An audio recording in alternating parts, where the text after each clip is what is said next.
Okay, so good morning. This is our next topic, that is dark field microscopy. In the microscopy, there are different types of microscopes which are used, and you have also studied since from first year about different type of microscopies, isn't it? So, in this different type of microscopies, I would like to tell you about some of the microscopies which are practically more important than that of normal compound microscope, because normal compound microscope is useful for only routine college work, isn't it? And for that purpose we can for advanced purpose we can use different type of microscopies. So what these are? So first microscopy is dark field microscopy. What are the contents? So what is the dark field microscopy? Principle and working, application, advantages and disadvantages. So what is the dark field microscopy? A dark field microscopy is used to examine live organism, isn't it? Now what is the difference between normal microscopy and dark field microscopy? So normal microscopy मध्ये we can observe only dead organism, keep in mind, and in dark field microscopy we can examine live organism, जिवंत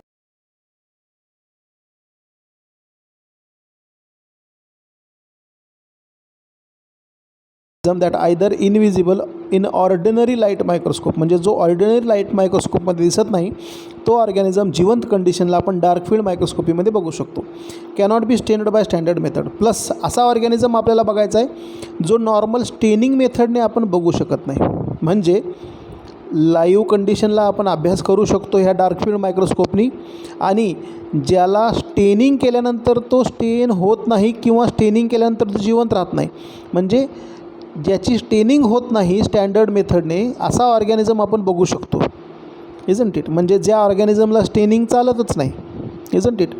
staining is not working with that microscope then and are distorted by staining that their characteristics cannot be identified. याचा अर्थ काय की distorted म्हणजे त्यांना जर staining केलं चुकून, आपण त्यांच्यावरती कलर दिला, आलं लक्षात, त्या ऑर्गॅनिझमच्या वरती, तर त्यांचं कॅरेक्टरिस्टिक्समध्ये डिस्टॉर्शन येतात. म्हणजे कुठेतरी फ्लॅजेला जळून जाईल, कुठेतरी कॅप्सूल त्याचा निघून जाईल, कुठेतरी त्याचं सेलवॉल तुटेल.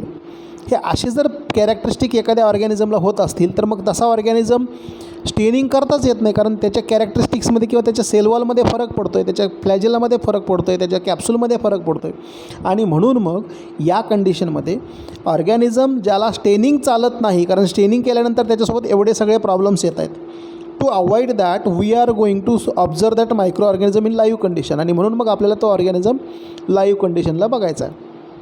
So instead of normal condenser dark field microscopy uses dark field condenser. आता ह्याच्यात पुढचा बेसिक फरक आहे की नॉर्मल मायक्रोस्कोपीमध्ये लाईट म्हणजे नॉर्मल कंडेन्सर वापरला जातो, पण डार्क फील्ड मायक्रोस्कोपीमध्ये डार्क फील्ड कंडेन्सर वापरला जातो. अँड कंटेन ओपॅक डिस्क, त्याच्यामध्ये एक ओपॅक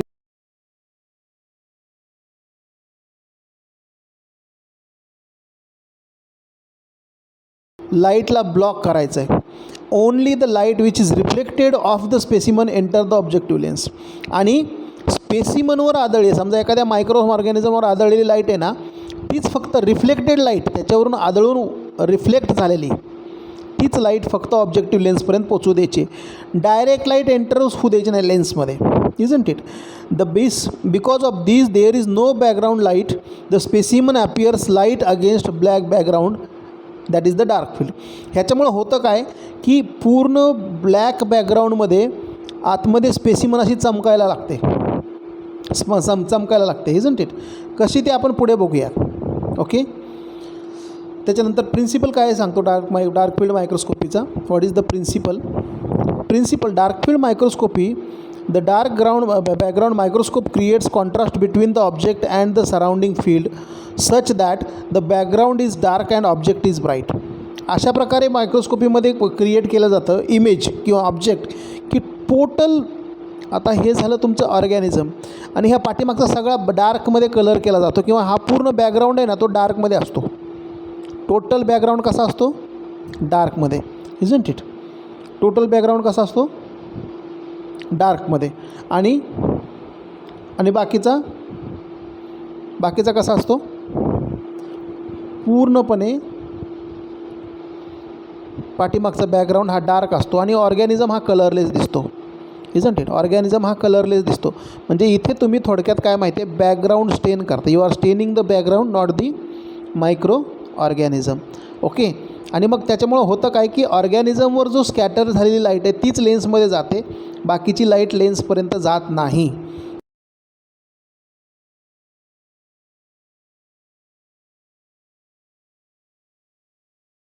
Lenses used in dark field microscopy किंवा dark ground microscopy are ordinary light microscope. म्हणजे ऑर्डिनरी लाईट मायक्रोस्कोपच असतात, फक्त त्यांच्याकडे काय ओपेक डिस्क असते.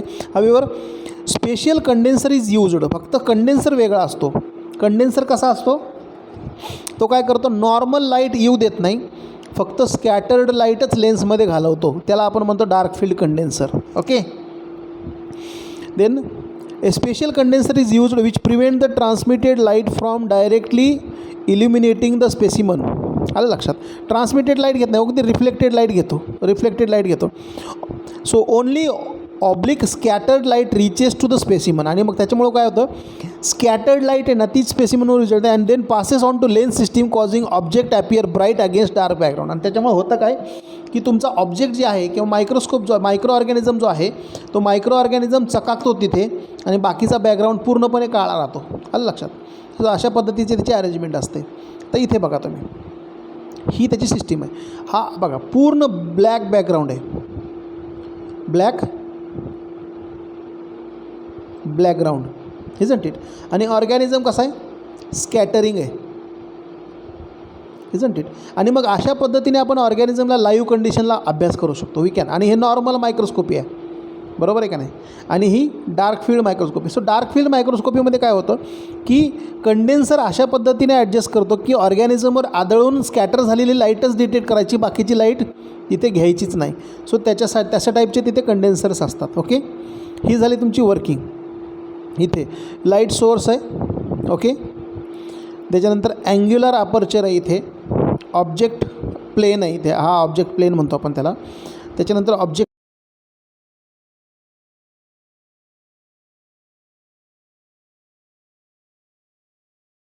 आणि इमेज फेज. सो अशा पद्धतीने त्याची अरेंजमेंट असते. त्याला रे डायग्राम म्हणतो आपण एखाद्या मायक्रोस्कोपची. आता रे डायग्राम झाल्यानंतर पुढे त्याचे ॲप्लिकेशन्स काय आहेत. आता ॲप्लिकेशन्स काय आहेत बघा.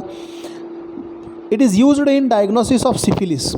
सिफिलिस हा थोडं खाली घेतो. सिफिलिस हा सेक्शुअली ट्रान्समिटेड डिसीज आहे, STD. ट्रिपॅनोमा पॅलिडियम नावाचा ऑर्गॅनिझम आहे, अशा टाईपचा, स्पिरिलम टाईपचा. लक्षात. विविंग ब्लड सेल्स, जिवंत ब्लड सेल्स लाईव्ह आपल्या RBCs बघण्यासाठी. विविंग बॅक्टेरिया, जिवंत बॅक्टेरिया बघण्यासाठी. विवरिन, डिफरंट टाईप ऑफ अल्गीज, शेवाळ बघण्यासाठी. शेवाळ आपण समुद्रामध्ये असतं ना. विविंग हेअरलाईन मेटल फ्रॅक्चर, म्हणजे एखादा जर मेटल सरफेस असेल ना आणि त्याला जर कुठे तडा गेलेला असेल तर तो तडा इथे आपल्याला दिसू शकतो, हेअरलाईन फ्रॅक्चर म्हणतो आपण. Viewing diamond and other precious stones, diamond बघण्यासाठी सुद्धा ह्याचा आपल्याला उपयोग होतो. विविंग श्रिम्स अँड अदर इन्व्हर्टिब्रेट्स, म्हणजे शंख आणि शिंपले बघण्यासाठी सुद्धा याचा उपयोग होतो. ॲडव्हान्टेजेस काय आहेत बघा. What are the advantages of dark field microscopy, एक सांगतो तुम्हाला. Dark field microscopy is ideal for viewing object that are unstained, transparent and absorb light or no light. जे लाईट ॲब्झॉर्ब करतात किंवा करत नाहीत, ते ट्रान्सपरंट आहेत आणि अनस्टेन्ड आहेत, म्हणजे ज्याची स्टेनिंग होत नाही आहे, ज्याची staining is not possible, isn't it. For certain organism staining is not possible. In that condition we can use dark field microscopy. म्हणजे ज्यांची स्टेनिंग शक्य नाही, जे ट्रान्सपरंट आहेत आणि जे लाईट ॲब्झॉर्ब करतात किंवा नाही करतात, तर अशा टाईपचे मायक्रो ऑर्गॅनिझम आपण ह्याच्यामध्ये डार्क फील्ड मायक्रोस्कोपीमध्ये बघू शकतो. ओके. त्याच्यानंतर these specimen often have similar refractive indexes that of surroundings. म्हणजे काय, असे ऑर्गॅनिझम ज्यांचा रिफ्रॅक्टिव्ह इंडेक्स RI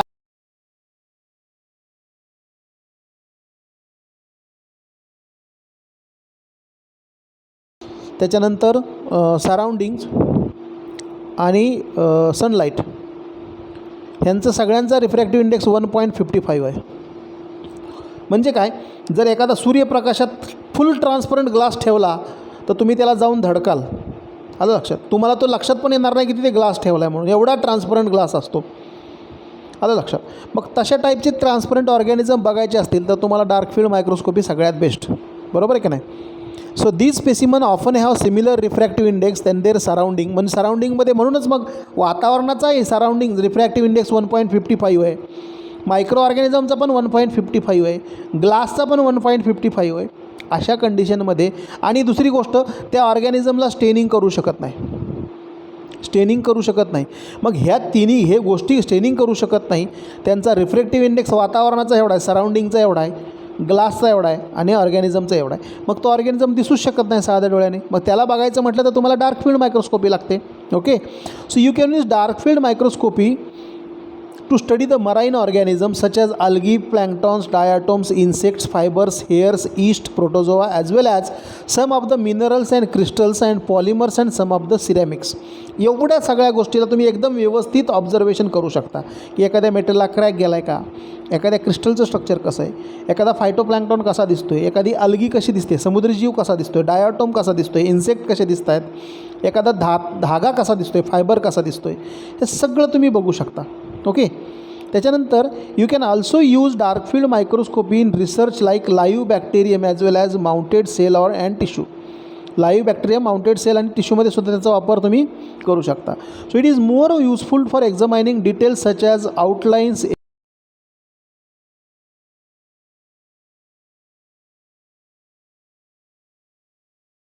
structure.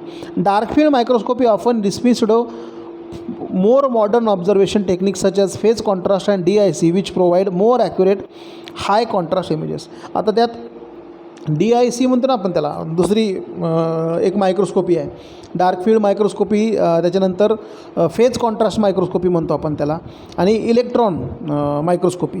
ह्या ह्याच्यापेक्षा पुढच्या ॲडव्हान्स आहेत. फक्त प्रश्न काय की याचासुद्धा लाईव्ह कंडिशनमध्ये ऑर्गॅनिझम ऑब्झर्व करण्यासाठी तेवढाच उपयोग होतो. आता पुढचा पॉईंट येतो डिसॲडव्हान्टेजचा. डिसॲडव्हान्टेज काय आहे त्याचे? First, dark field image are prone for degradation, distortion and inaccuracies. त्यांच्यात इनॅक्युरसी असू शकते, डिस्टॉर्शन असू शकतं आणि डिग्रेडेशन होऊ शकतं ऑर्गॅनिझमचं. Specimen is not thin enough, its density differ across the slide, may appear have to be artefacts throughout the image. म्हणजे त्याच्यामध्ये इमेजेसमध्ये डिस्टर्बन्सेस भरपूर आलेले असतात किंवा रॉंग इमेजेस जनरेट झालेले असतात. कशामुळं? तर त्यांची डेन्सिटी व्यवस्थित नसते ऑर्गॅनिझमची थ्रू आउट द स्पेसिमन किंवा through out the slide. Then penetration and quantity of the slides can grossly affect the contrast and accuracy of the dark field image. म्हणजे organism स्लाईडवर किती प्रमाणात आहेत त्याच्यानुसार तुमच्या इमेज किती चांगल्या येणार आहेत की खराब येणार आहेत ते ठरतं. You need to take special care that slide, stage, nose, light source are free from small particles. तुमच्या स्लाईडवर, स्टेजवर, नोज आयपीसवर, लाईट सोर्सवर कुठल्याही प्रकारचे डस्ट पार्टिकल असता कामा नाहीत. त्याच्यावर जर डस्ट पार्टिकल असतं तर त्याच्यासुद्धा इमेजेस तुम्हाला मायक्रोस्कोपमध्ये दिसायला लागतात. These will appear as a part of image. आणि त्याच्यामुळे त्यांचंसुद्धा पार्टवरच, इमेजवरच, कारण डस्ट पार्टिकलवरून सुद्धा स्कॅटर लाईट वापस जाणार, डार्क फेज कंडेन्सर त्याला डिटेक्ट करणार आणि त्याचीसुद्धा म्हणजे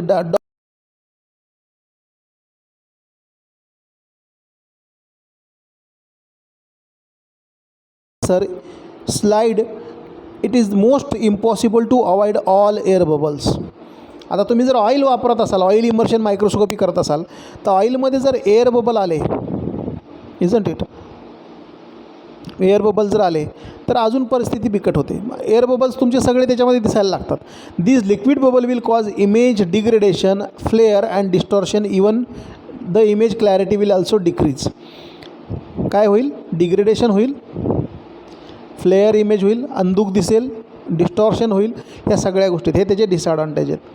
ओके, त्याच्या पुढचं जे आहे ते इलेक्ट्रॉन मायक्रोस्कोपी. आता इलेक्ट्रॉन मायक्रोस्कोपी म्हणजे काय किंवा इलेक्ट्रॉन मायक्रोस्कोपीचा उपयोग काय किंवा where this electron microscopy is used and what are the applications of electron microscopy. तर electron microscopy is a microscope that uses a beam of accelerated electron. Accelerated म्हणजे कसा? ॲक्सिलरेटेड म्हणजे कसा? High speed electron, isn't it. Accelerated electron म्हणजे कसा, high speed electron as a source of illumination. आणि मग एखादा हाय स्पीडचा इलेक्ट्रॉन जर एखाद्या गोष्टीवर आदळला तर तिथं त्याचं इल्युमिनेशन होतं. बरोबर आहे का नाही. म्हणजे एखादा गोष्ट धातूची वस्तू दुसऱ्या धातूवर आदळली तर ठिणग्या जशा उडतात, तसं इलेक्ट्रॉनसुद्धा हाय स्पीड इलेक्ट्रॉन एखाद्या जर बॅक्टेरियल सरफेसवर आदळला तर तिथं एनर्जी जनरेट होते. The wavelength of an electron is be up to 1,00,000 times shorter than that of visible light photon. म्हणजे विजिबल लाईटपेक्षा 1,00,000 टाईम्स शॉर्टर वेवलेंथ असते त्याची.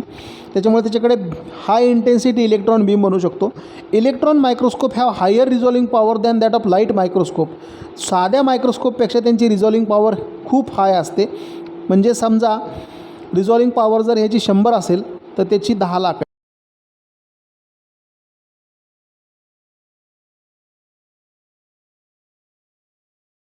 टाइम्स इमेज बघू शकतो. म्हणजे 1 नॅनोमीटरची इमेज 1 मीटर करून दाखवायची, अशा पद्धतीचा होऊ शकतो तो. Okay. Electron microscope have higher resolving power than that of light microscope, हे सांगितले तुम्हाला.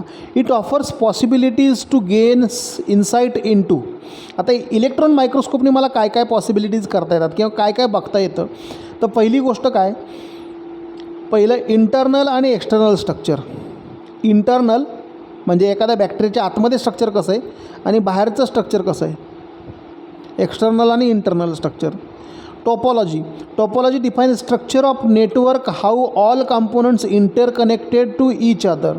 टोपोलॉजी स्टडी म्हणजे काय, की बॅक्टेरियाच्या सेलमध्ये जे काही ऑर्गॅनिझम आहेत, वेगवेगळे आतमधले कंपोनंट आहेत, घटक आहेत, ते एकामेकासोबत राहून कसं काम करतात किंवा एकामेकासोबत इंटरकनेक्शन कसं आहे त्यांचं, ते सुद्धा बघता येतं. त्याच्यानंतर मॉर्फॉलॉजी, एखादा ऑर्गॅनिझम कसा दिसतो. मॉर्फॉलॉजी म्हणजे त्याची साईज, शेप, अरेंजमेंट, हे सगळं कळत आहेत. त्याच्यानंतर कंपोजिशन ऑफ मटेरियल, आतमध्ये काय काय मटेरियल भरलेलं आहे ह्याचासुद्धा अभ्यास करता येतो. ॲडव्हान्टेजेस ऑफ इलेक्ट्रॉन मायक्रोस्कोपीत काय बघा, ॲडव्हान्टेजेस काय आहेत बघा. To study the object up to 0.2 और त्याच्यापेक्षा स्मॉलर मायक्रोमीटरचा जर ऑब्जेक्ट आहे तो पण बघता येतो, अगदी नॅनोमीटरपर्यंतचा. Nanometre 10⁻⁹. For analysis of sub cellular structure, म्हणजे जे सेल्युलर स्ट्रक्चरमध्ये किंवा साध्या डोळ्याने किंवा साध्या कंपाऊंड मायक्रोस्कोपने दिसत नाहीत त्या गोष्टी मला इलेक्ट्रॉन मायक्रोस्कोपने दिसतात. म्हणजे पिलाय मी बघू शकत नाही, आलं लक्षात.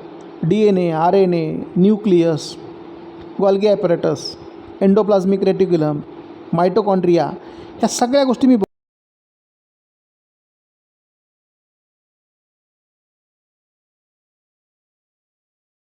तर त्यालासुद्धा मी बघू शकतो.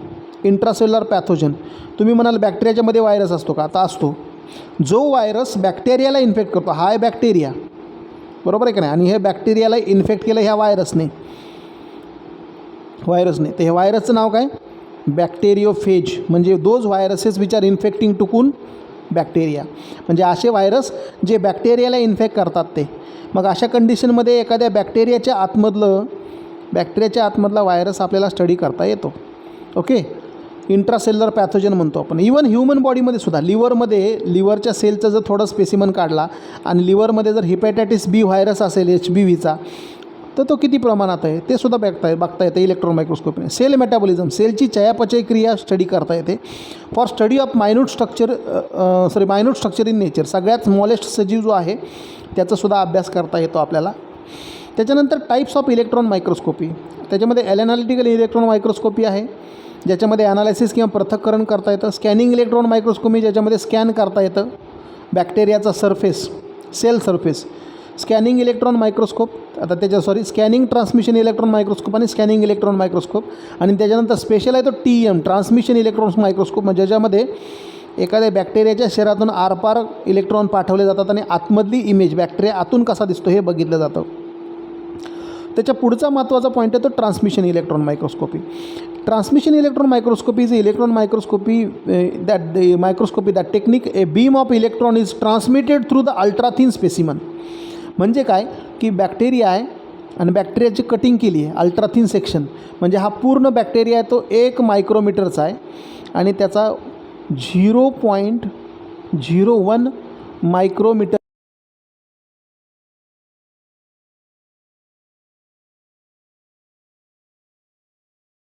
सुरमई मासा घेऊन त्याचे तुकडे करून आपण हे करतो ना, फ्राय करतो तसा पूर्ण माशातला एवढाच तुकडा घेतला, तसा एक पूर्ण बॅक्टेरियातला एवढाच, मग त्याला तुम्हाला लागतो डायमंड कटर. डायमंड कटरच्या मदतीने बॅक्टेरियाची फ्रीज करायचा, बॅक्टेरिया पूर्ण सॉलिड करायचा आणि त्याची कटिंग करायची. आलं लक्षात. सो हे beam of electron is transmitted. मग एखादा इलेक्ट्रॉनचा बीम आहे ना, त्याच्या असे झोत इलेक्ट्रॉनचा त्या स्पेसिमन पातळ अशा स्पेसिमनहून ट्रान्सफर करायचा, मग तो आतले बरोबर इमेज तिकडे जनरेट करतो. Interact with the specimen and passes through it. त्या स्पेसिमनमधून इलेक्ट्रॉन पास होतात.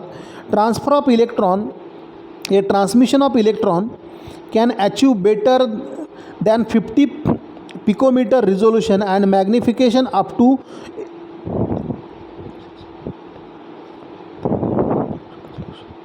1 करोड टाईम्स. त्याने मी तरी 10 लाख सांगितलं, तुम्हाला 1 करोड टाईम रिझोल्यूशन मिळतं. किंवा मॅग्निफिकेशन म्हणजे 1 नॅनोमीटरची किंवा 1 सेंटीमीटरची इमेज 1 किलोमीटर किंवा त्याच्यापेक्षा दाखवणे, मिलीमीटरपेक्षा किलोमीटरपेक्षा जास्त दाखवणे असं. किंवा जी इमेज 1 सेंटीमीटर दिसते ती 1 करोड सेंटीमीटर दिसेल, बरोबर आहे का नाही, अशा टाईपचं. हा झाला इलेक्ट्रॉन मायक्रोस्कोपचा टोटल त्याला काय म्हणतो आपण असेंब्ली किंवा स्ट्रक्चर म्हणू शकतो इलेक्ट्रॉन मायक्रोस्कोपचं. जे स्ट्रक्चर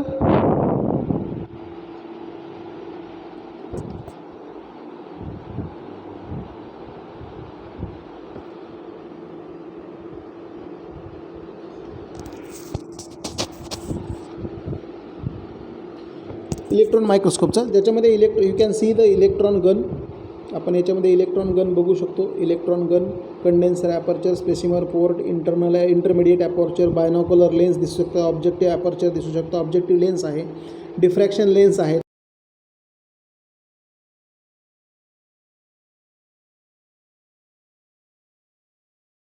असतो. आता इलेक्ट्रॉन मायक्रोस्कोपमध्ये काय आहेत बघा, bright field electron microscope, dark field electron microscope, high resolution electron microscope, energy filtered electron microscope आणि इलेक्ट्रॉन डिफ्रॅक्शन मायक्रोस्कोप. असे वेगवेगळ्या टाईपचे असतात. टेक्निक्स काय आहेत बघा. There are 4 techniques in transmission electron microscope. Negative staining करता येते, शॅडो कास्टिंग करता येते, फ्रीज फ्रॅक्चर कट रेप्लिकेशन येतं आणि फ्रीज इचिंग येतं. म्हणजे ऑर्गॅनिझमला थंड करायचं आणि त्याचं स्पेसिमन घ्यायचा कापून. फ्रीज इचिंग म्हणजे वरचा भाग खरवडून घ्यायचा. निगेटिव्ह स्टेनिंग म्हणजे ऑर्गॅनिझमचा बॅकग्राऊंड स्टेन करायचा आणि ऑर्गॅनिझम अनस्टेन्ड ठेवायचा. असे वेगवेगळे प्रकार आहेत. Applications of transmission electron microscope. आता ट्रान्समिशन इलेक्ट्रॉन मायक्रोस्कोपमध्ये काय येतं, it can be used for study of to examine the small column of atom. ॲटमचा एखादा छोटासा कॉलम बघण्यासाठी.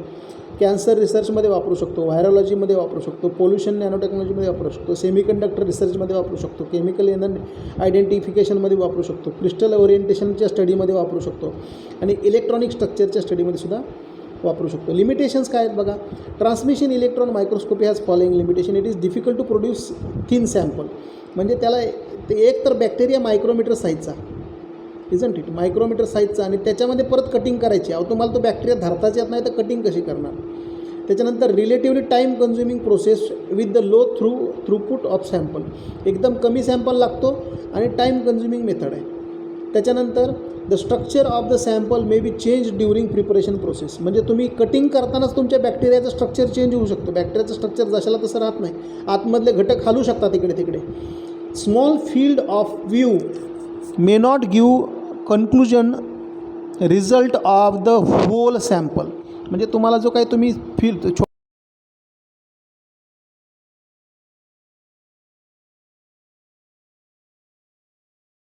आलं लक्षात.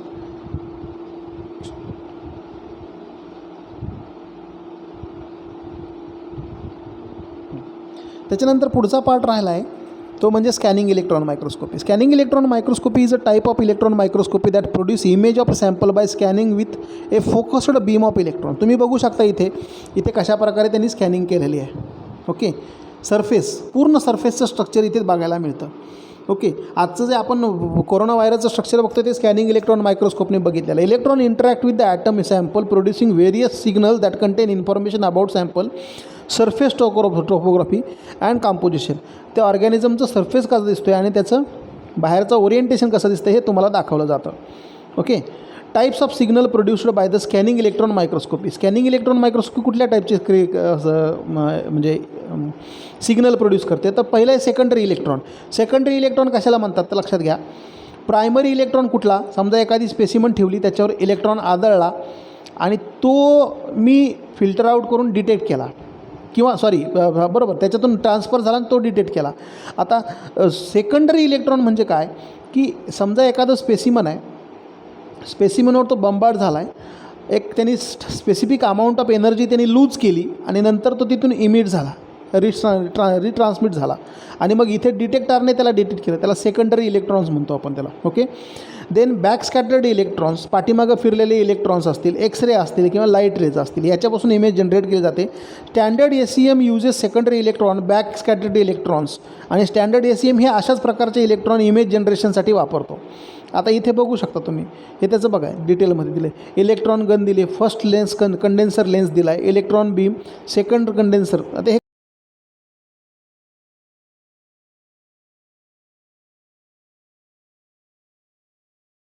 स्पेसिमनवरून बॅक स्कॅटर्ड इलेक्ट्रॉन्स इथे डिटेक्ट केले जातात. हे सॅम्पल आहे, व्हॅक्यूम पंप आणि सेकंडरी इलेक्ट्रॉन्स इकडे. ओके. एक्सरे डिटेक्टर्स वगैरे आहेत, हे सगळे ह्याच्यापासून इमेज जनरेट होते. ॲडव्हान्टेजेस काय आहेत बघा, बेटर रिझोल्युशन, ह्याच्यामध्ये रिझोल्युशन एक्सलंट मिळतं, वर्क विथ लो व्होल्टेज, कमी व्होल्टेजला काम करू शकता, हाय ब्राईटनेस आहे, फास्ट इमेजिंग आहे, high count rate in X-ray analysis, म्हणजे तुम्ही एक्सरे ॲनालिसिस एकदम व्यवस्थित करू शकता. त्याच्यानंतर इझी टू ऑपरेशनला एकदम सोपं आहे. ॲप्लिकेशन्स काय आहेत त्याचे, युजेस अल्ट्रा हाय व्हॅक्यूम जास्त लागतो, ultra high vacuum, air and water, various liquid environment, liquid एन्व्हायरमेंटमध्ये सुद्धा काम करू शकतो. Use for live specimen examination, जिवंत स्पेसिमनसुद्धा अभ्यास करू शकता कारण तुम्ही सरफेस स्कॅन करताय.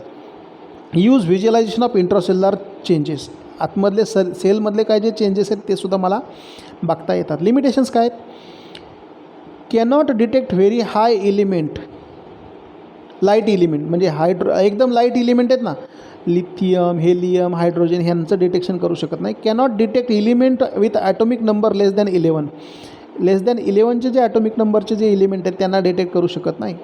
So this is all about today's lecture. Thank you.